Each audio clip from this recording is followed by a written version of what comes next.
All right, here we go. My name's Jeff K, and you're listening to episode 324 of the world-famous West Virginia Surf Report podcast.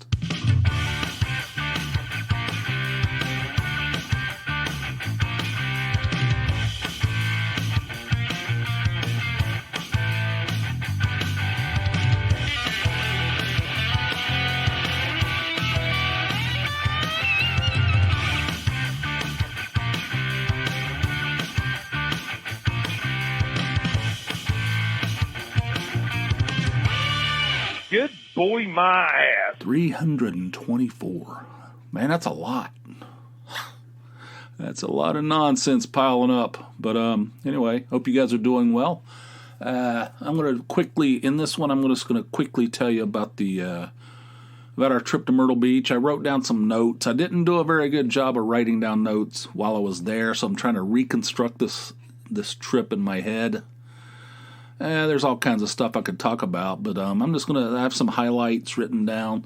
I'm not going to turn this into a it's not going to be like part 1, part 2, part 3. It was just a trip. It was a quickie trip to Myrtle Beach. I don't know. But, okay. The morning that we left, which was Friday, had to get up at 4:30 in the a.m. 4:30. I mean, I actually went to sleep the night before, so I was in bed sleeping at I should have been in bed earlier, but early for me, let's put it that way. I think I slept like 4 hours and something, or a little over 4 hours.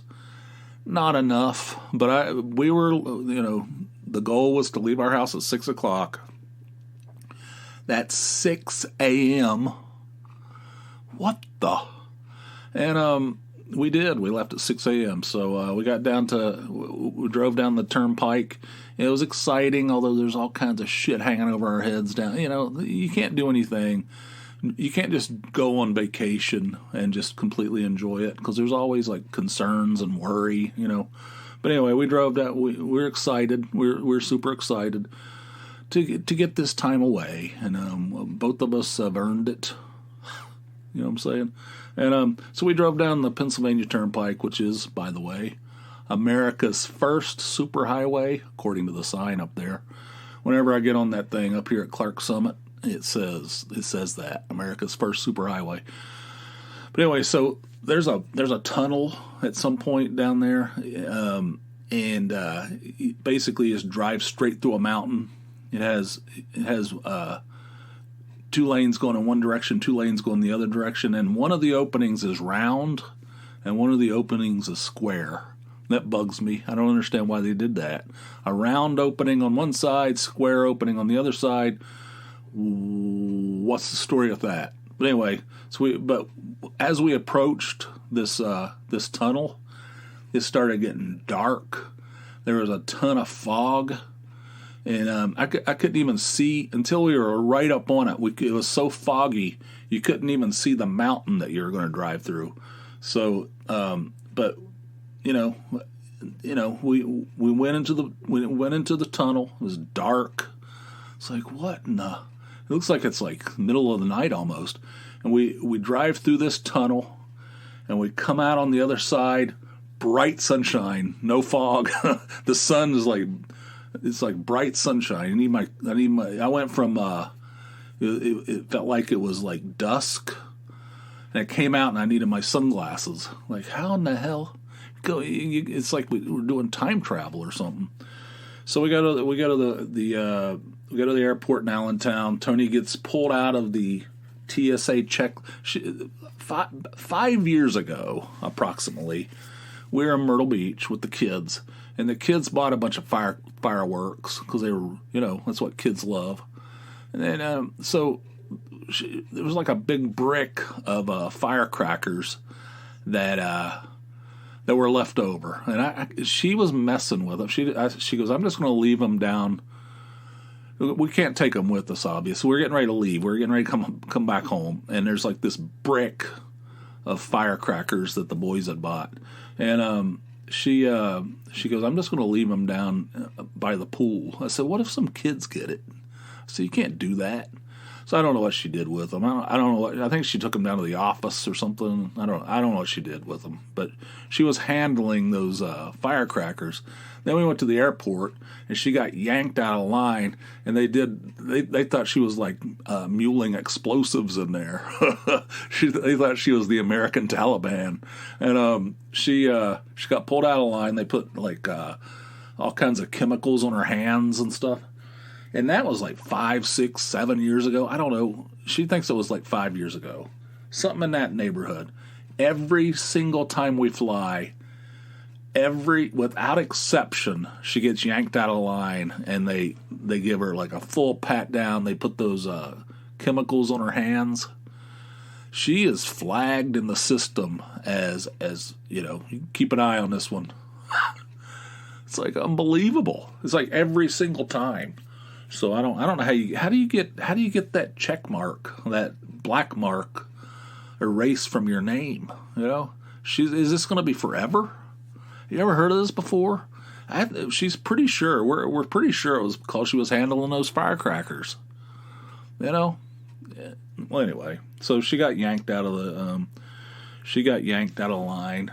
And every time you go through those TSA, every one of them is different, and they're shitty. They're not very nice. They're barking orders like they're, in charge of the president or something. And I'm not, they have an important job, but every one of them's different. Like some of them want you to take your shoes off, some of them don't. Some of them want you to take your belt off, some of them don't. Like this guy told me to take my belt off. I was like, what the? And so I took my belt off, put it in the tote. And then I get up there, and the other guy goes, "Pull your pants up." I'm like, what the hell's this? You tell me to take my? Is this like a setup of some sort? It's like, take your belt off and then pull up your pants. Like I don't know, but anyway, we got on the plane and it was packed out. I mean, it was like packed. There were people on there. It was Cinco de Mayo.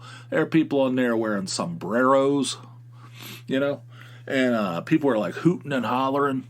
And I don't know. They were itching to go down to Myrtle Beach and get smashed. That was the energy on this thing. It was like full of people, all itching to get smashed. Right? People sporting sombreros. People, I don't know, somebody had one of those, it's like borderline racist, I don't know, like a big mustache, like a caricature of a Mexican, like a Mexican man in cartoons, it's crazy. So people were hooting and hollering on that thing. There's this old guy sitting beside me. There was actually it felt like the plane was full, except beside me there was an empty seat. I don't think there was another empty seat on the entire plane. But there was some old guy sitting over against the window. I was on the aisle. And he had, on his phone, he had like some kind of counter going. I was like, what's this? What's he doing? It was like some kind of like a timer. And he had like a compass on his phone. I don't know what he was doing, but I was like freaking out a little bit. One time recently, I was on a plane, and this guy stood up just out of the blue. Again, it was packed out. And he just stands up in the middle of the plane and goes, "Oh my God!" screaming. I'm like, "Oh no, this is it. This is how it ends. This is the way it ends." And I thought he was going to try to take over the plane. I didn't know what was going on. For a couple of seconds, I was like, "What is this?" I guess he had a cramp in his leg. He was shouting. I mean, yelling. He sprung up real fast and was just like screaming in there. So we get down there and we pick up our rental car. They tried to upgrade us. Would you like to upgrade to a, like a sports car? No. No. Would you like to upgrade to a Cadillac SUV? No.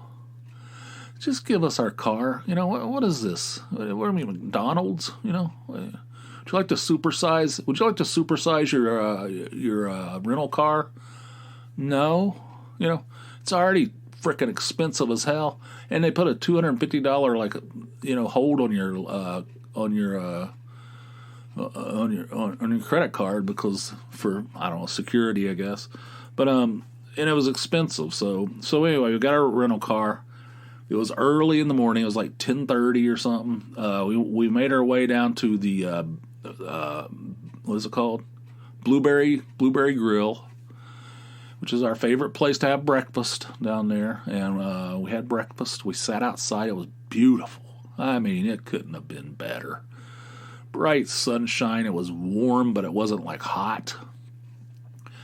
That place was teeming with people. Everybody's in there just going to town. We sat outside on the patio, and I was like, oh my God, this is the best. But I was operating on 4 hours sleep, so I was kind of like numb. It's like, this is the best. So then we went. I don't know where we went. We went to Publix, and Tony called the hotel and asked if there's a chance for an early check-in. We'd like to take them up on it, and they said, yeah, your room's ready now. You can come on down. Like Bob Barker or whatever. Come on down. And so we went. It was like I don't think it was noon yet, and we were in the hotel. The check-in time's 4. So we checked in and started our vacation. Started early. So that was fantastic. It sucked getting up that early, but shit, man, we had an extra day. Usually when we drive down there, we don't get there till like 8 o'clock at night. The first day sucks, and you got phantom ass syndrome, and you're sitting in a car, walk around like you got like you had childhood polio. You know what I mean? It sucks. But so that's that was great. So I have a few random notes from the trip that they're not in any kind of order. But one day we went to this place called Brook Green Gardens. It's basically this big, giant botanical garden type thing. I don't know how this happened. It was one of those things Tony said, this is something I'd like to do. This is something I've been wanting to do. I said, okay, let's do it. So we went over there, and it was pretty. It was like it's like this massive, flowers and trees and all this stuff, and there's all kinds of artwork in there, mostly statues, and there was some stuff in there that was amazing. There was this one, it was a building on the grounds where this guy made all these carvings out of wood of these birds. And it was unbelievable. Each individual feather. I mean, you should see this thing. There's nothing used except wood. It looks like you look at it, it looks like a taxidermy. It looks like an actual bird. The feathers, each individual feather is handmade. Like, how could somebody have so much? Well, first of all, talent. But how could you have the patience? How long did it take to make that single bird? And there's a whole room full of this stuff. It was amazing. Like, I can't believe it. Like, I can't believe that humans are capable of this kind of stuff. And there's all these statues and carvings all over the grounds.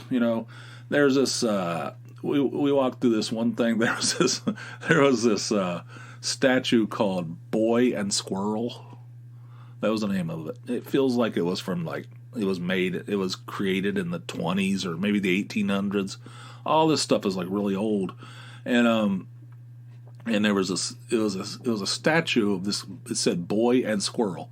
It was like a kid. I don't know how old. It's hard to tell because it's a statue. It's supposed to be a boy. And feeding this squirrel out of a bowl, right? And the kid's naked, and it's anatomically correct, And I said, I said that's not advisable to be, messing around with squirrels when you're naked. I said, that thing's going to attack his pecker. And Tony's like, oh my God, can you at least try to be an adult sometimes? I said, no, that's not, that's not really in my DNA. I mean, I don't know. I said, so she was like literally annoyed with me. That thing's going to attack his pecker. I mean, is that wrong? I mean, you don't mess around with squirrels, with your wiener out. I mean, that's not good. So anyway, we walked through there. It's beautiful. I mean, beautiful. Like these big, giant trees, these huge trees. There's carvings and statues everywhere. There's artwork everywhere. It's just like a breathtaking place. It's not really something I probably wouldn't have chosen to do. It's not really in my wheelhouse, but I did not regret it. It was fun. That was a good day. Let's see, all the sea kitties. Where we stay at this so-called resort, it's just a hotel. It's a hotel on the ocean. It faces the ocean, and it has resort in the name, but they have these cats. There's these cats that are wild that live there, and they're always there. And ever since we've been going there, which is years, I don't think it's the same cats, but there's cats, like wild cats. They're like house cats, but they're not owned by anybody. They're just out running wild. I'm not saying there's a cheetah living there. When I say wild cat, I don't mean like a mountain cat, but like house cats that are just running wild, And this year there was this mother cat, and with 6 unbelievably cute, breathtakingly cute kittens. And they're like tumbling around, playing with each other. It's like, oh my God. And they're just living there on the grounds of this resort. And there's signs that says, don't feed the cats. That just makes it worse. They're going to bring in their friends, And the resort next door, there's cats over there too. There's cats all up and down this. It's bizarre. When you think of the ocean, the beach, you don't really think of cats living there. But they live there, man. They live there, and it said, "Don't feed the cats." You look over the fence where they're holed up over there. There's like people have put like cat food over there. There's like cans of cat food, and there's like bowls of water and stuff. People take care of these things because they're incredibly cute, and people care about these things. And you can't touch them. I mean, they're wild. I mean, you can't even get near them. But they're around. They're all wandering around. You sit out there. If you sit out there by the pool, sit in the sun or whatever, take in some rays. There's cats around. They're all around. And these 6 sea kitties, these little kittens, unbelievably cute. That's just cuteness overload right there. I love the sea kitties. It's one of my favorites. It's one of my favorite things about that place. It's just loaded with sea kitties. Let's see. What else? Oh, one day we went to Myrtle's Inlet. Or everybody pronounces it Murrells. Murrells, I think. Murals. Tony says murals. I said, you have to pronounce it the way the locals pronounce it. She goes, I'm not calling it that. That's stupid. But Myrtle's Inlet. We went down there. There's this thing called the Marsh Walk. It's this sidewalk basically, and it's got an inlet on one side with a bunch of boats.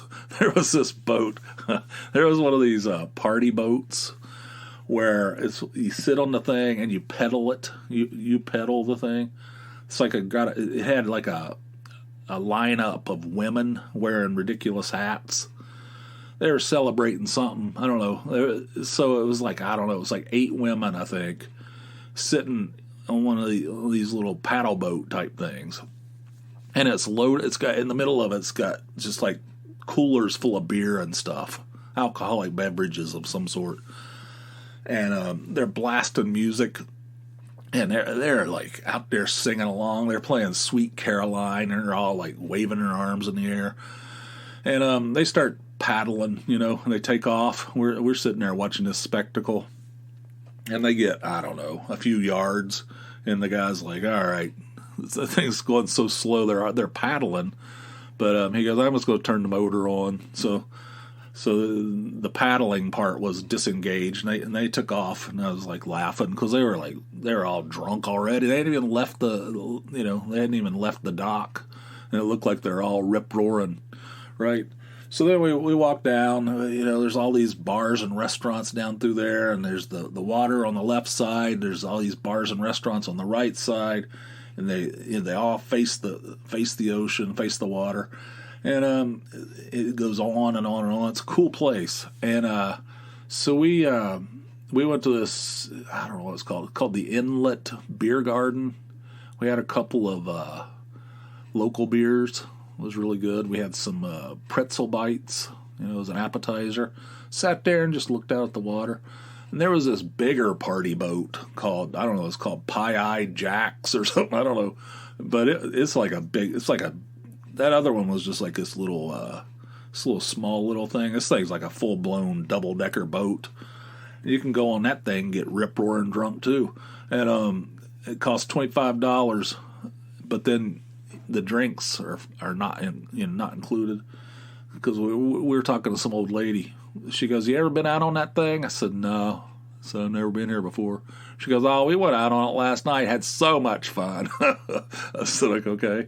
But that thing was packed. That thing was loaded up. People were like hooting and hollering. God, that whole Myrtle Beach is just a big party. So we're sitting in this inlet beer garden. Everybody has dogs, right? There's so many dogs. There's dogs everywhere, just like the sea kitties back at the hotel. There at this place, they had dogs everywhere. I was petting them, and they were all cute and everything. They were barking at each other, yelling at each other. Things are like barking and shouting. And people would walk by on that sea marsh thing, that marsh walk thing, and look up in there like, what the hell's going on? Is it like a kennel or something? There's like dogs barking, and surrounded. We're sipping these craft beers, and there's just like shitloads of dogs up in there. So then, so we finish there and we keep walking, and we go up to the end and we come back. We start walking back, and we hear this dancing queen. We hear dancing queen like blasting off in the distance. And we forgot. I totally forgot about that stupid party boat that those women were on. Here it comes around the corner, and these women are jumping up and down. I'm surprised somebody didn't go into the water. I mean, they're like jumping up and down, shouting, singing along to this music. They're all like on one side of the thing, and the thing's tilted. It's almost. So I don't know. The whole thing is just they're all jumping up and down. The thing's getting ready to capsize. They're playing "Dancing Queen" by ABBA, just shouting and screaming. I was like laughing my ass off. And we had dinner at some place called Drunken Jack's, which is down there. We've been there before. They had this island off the. It's Drunken Jack's, and behind it is an island, and they had these goats out there. They called it Goat Island. Things had collars. Thing had like goats with collars on, vests and stuff. And there wasn't any goats this time. And I asked the waitress, I said, "What happened to the goats?" And he said, "Well, when we had that hurricane, there was so much erosion at high tide that the whole island disappears. So we can't have the goats out here." I said, "Where are the goats? What happened to them?" "Oh, they're at a farm nearby." I'm like, "Yeah, right. That's what the people say when their dog gets put down. That's what they tell kids. Oh, they're living on a farm. Yeah. He's out there with his friends. He's having a good time." Is that what they're doing with these goats? I don't know. She said they're on a farm. But anyway, she goes, "They're going to work on that island. They're going to build it back up so that we can bring the goats back." I said, all right, okay. But Goat Island, I had some kind of sandwich there. I'm not big on the seafood. I don't really graze off the ocean floor. And, it was relatively expensive, We've been there before. It's a good place. It's well known. So then, let's see what else. That was Merle's Inlet. And then, okay, wait a minute. One day, I was riding up the elevator with this guy, and he goes, "Can I ask you a question? I don't want to be offensive in any way." I'm like, "Here we go." He goes, "Do you think, is marijuana legal in this state?" I said, "I don't know. I'm not sure. I assume so." He goes, "Well, if it's not, then there's a lot of people in this hotel who are not following the law." I said, "Yeah, that's true. That whole place, the entire the entire hotel. Not just the hotel, but everywhere. Like everywhere you go, you smell weed everywhere, and I don't think it's legal. I don't think it's legal in South Carolina. I don't know, but that hotel, you could sit out on that balcony. We were on the 18th floor, and you could just smell weed just the whole time. And in the elevators, you get on the elevators, weed. Everybody's just smoking marijuana, and everywhere you go, it's insane. He goes. I'm not passing judgment or anything. He goes, I had my time. I said, all right, whatever. He goes, but it just seems weird that you smell it everywhere. I said, yeah, that's for sure. I said, we've been coming here a long time, and it always smells like marijuana. He goes, good Lord. So I had that conversation. Let's see what else I have in my notebook here. One day I went to the gate off, and Tony was doing something. Her sister came, right, and stayed in the same hotel for a day and a half. So the last day and a half they were with us. Whew. But anyway, she was doing something with her sister, I think. I don't remember. But so I was like, what am I going to do? So there's this gift shop that I've been going to in my entire life.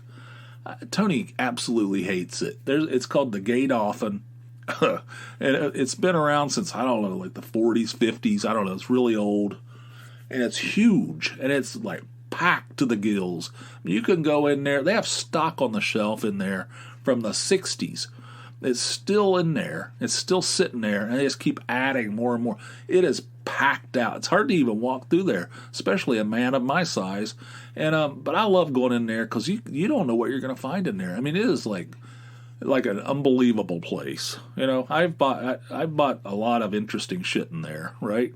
I have a voodoo doll that I bought in there, and I have it attached to my backpack. It's like a small little voodoo doll, and there's all kinds of stuff. I found this. I have this like a postcard of Elvis and his parents. I mean, there's all kinds of bizarre.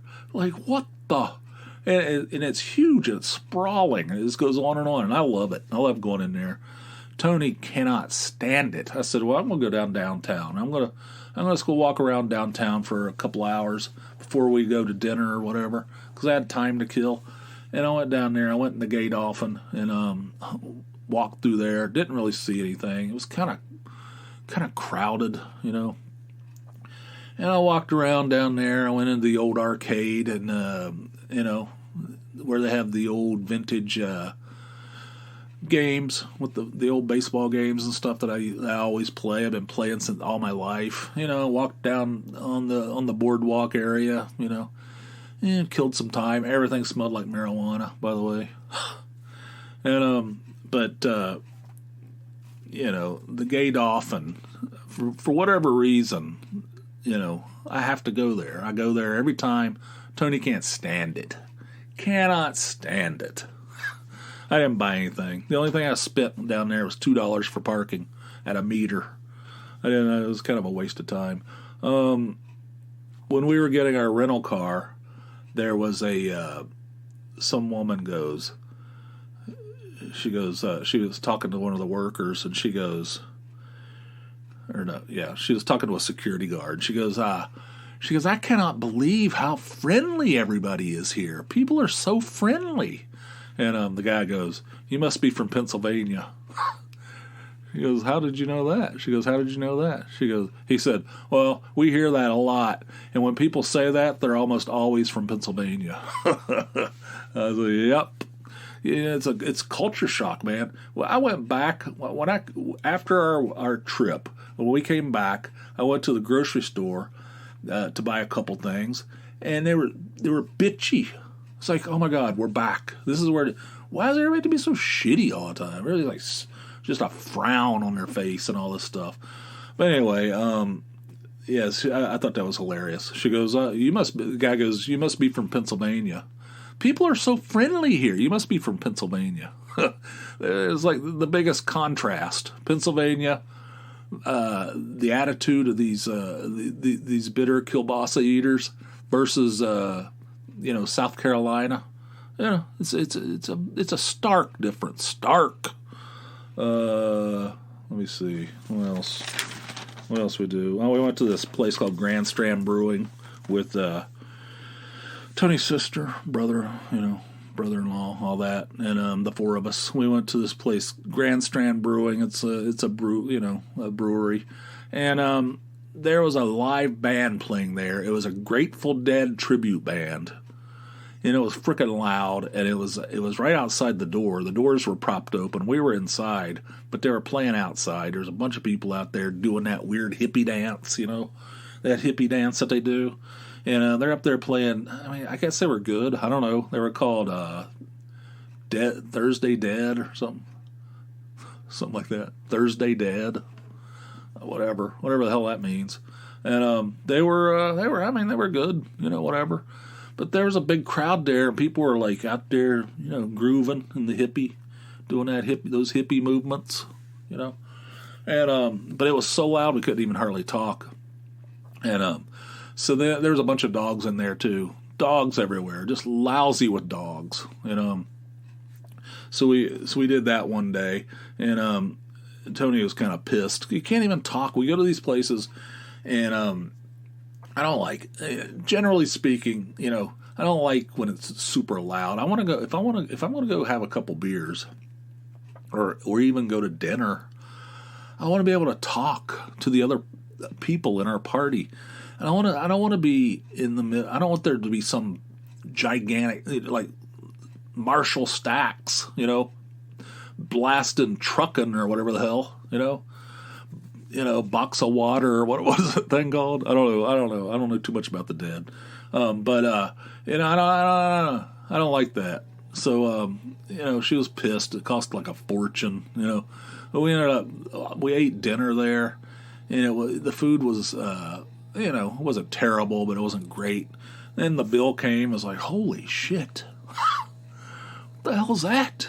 How is that possible? And it was our turn to pay. I was like, oh God. So we, that didn't go very well.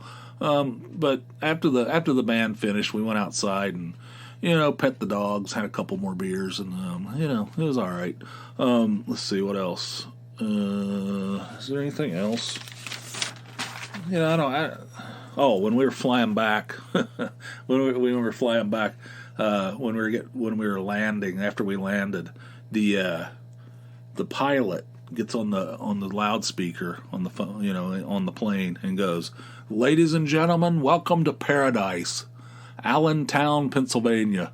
And the whole thing just busted out laughing. Everybody's like busted out laughing. I was like, man, guys are making social commentary on this thing. But we were packed in there again. Tony was sitting. Both of us had aisle seats, so she was sitting on one side with two people, and I was sitting on the other side with two people. She was sitting by the exact same people. Like when we flew down to Myrtle Beach, and when we flew back, she was sitting by the exact same people. What are the chances of that? What are the chances of somebody going on vacation on the exact same days, that we do, and sit in the same seats or sit beside the same person on the plane? What are the chances of that? It was the same couple sitting beside Tony on both legs of the trip. Isn't that bizarre? But anyway, and she got pulled from she had to go through the whole, they had to swab down her hands, the American Taliban. They had to, make sure, she's getting fired up about that. So anyway, that's a quick overview. I'm sure I forgot some stuff. I might bring up other stuff that happened in future episodes, but that's a quick overview of our trip.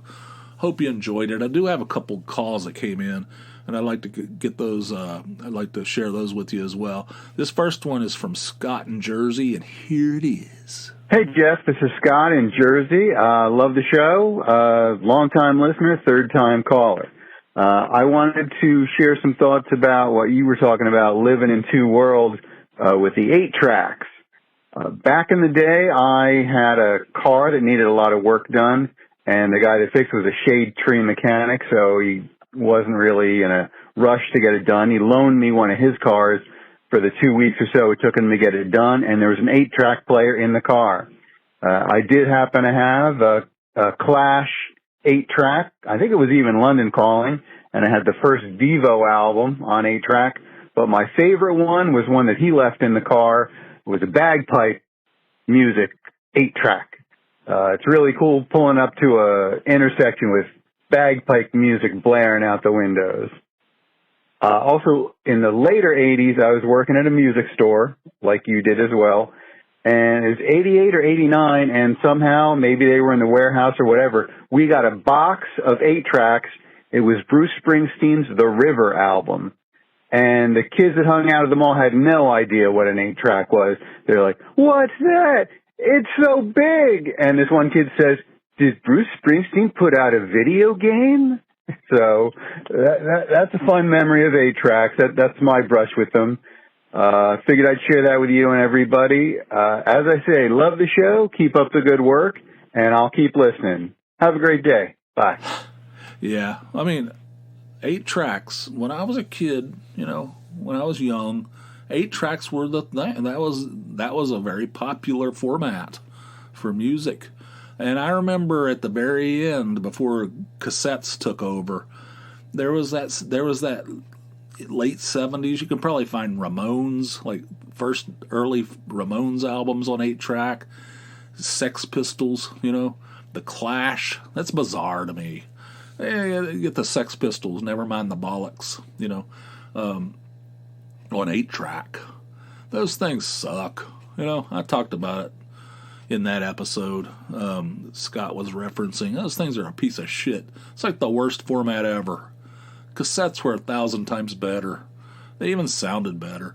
Those things will go cha-chunk right in the middle of a song. Bullshit. I can't handle that. Or even between the songs, it sucks. So, yeah, I mean, I lived in a world. I lived in 2 different worlds. And in the first world, 8-track tapes were a thing that people listened to in their homes and in their cars. And you said you worked at a record store later, and a box of 8-tracks of Bruce Springsteen's The River showed up. Why? Where did that come from? Did you guys get like a shipment from a time traveler? Like, why would there be... And it was so late that the other workers didn't even know what they were. They thought it was a video game. They thought it was a Bruce Springsteen video game. I'd like more information on that. Where in the hell did this box of Bruce Springsteen, The River, on 8-track tape show up?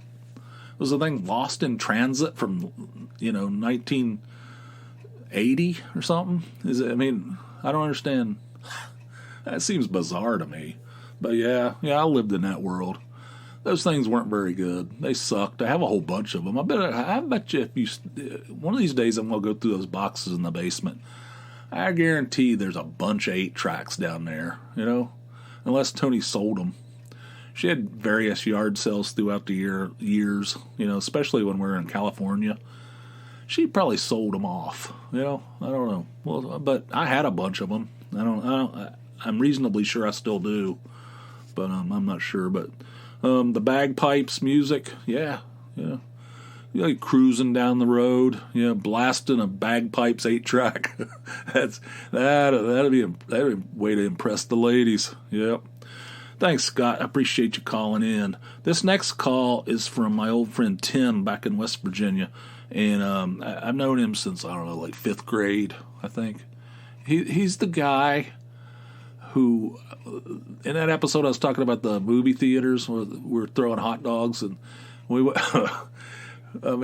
Tim was always around, but he was the one. We went to that Three Stooges marathon, and me and my friend Billy were throwing wieners and chocolate chips in the theater, and Tim got mad because he actually wanted to watch the Three Stooges. But anyway, this is him. This is the guy. Now this recording doesn't sound, it's something. The connection's askew, but I'll let you hear it anyway because it's funny. Here it is. Hey Jeff, this is Tim in Dunbar. Just finished episode 319 talking about your flat tire nightmare. Just going to remind you, that's not the first flat tire experience. I remember once we were in high school, and we rode to school, and Dad, we were going to walk home. You said, no, I'll just drive slow. It'll be fine. I said, you sure you want to do? Oh, yeah, that's fine. It'll be fine. So we get in the car.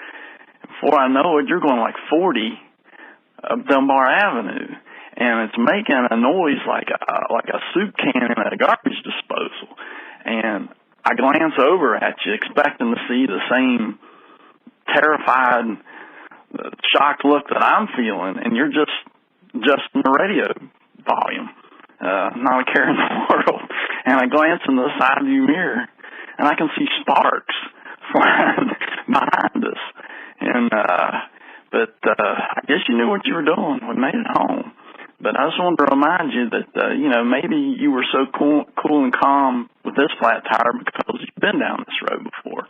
All right, talk to you later. Okay, I think what happened, there's a chunk of that missing, but I think what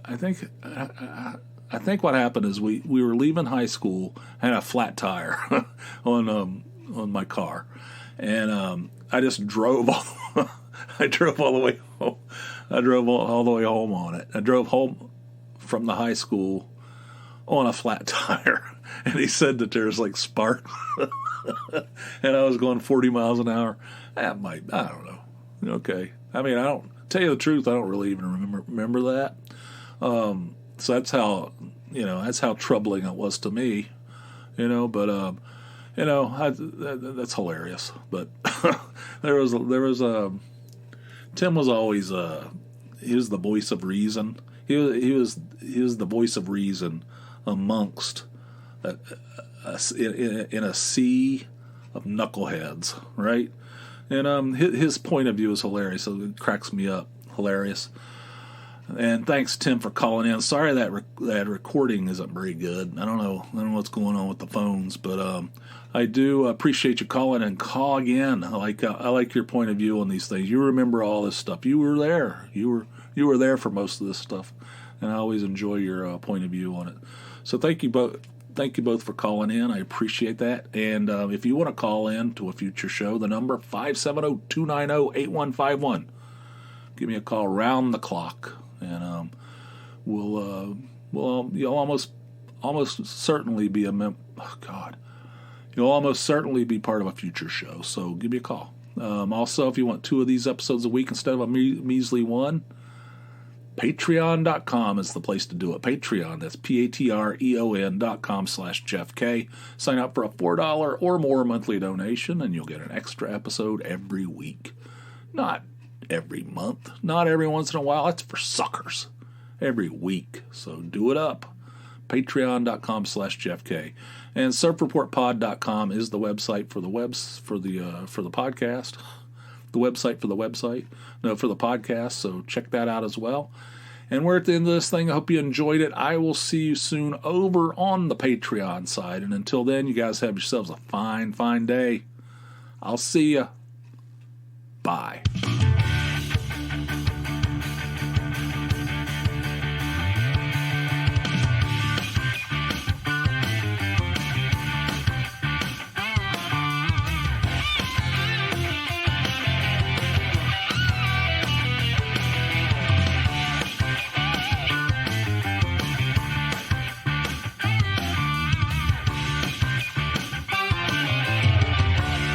I said, that thing's going to attack his pecker.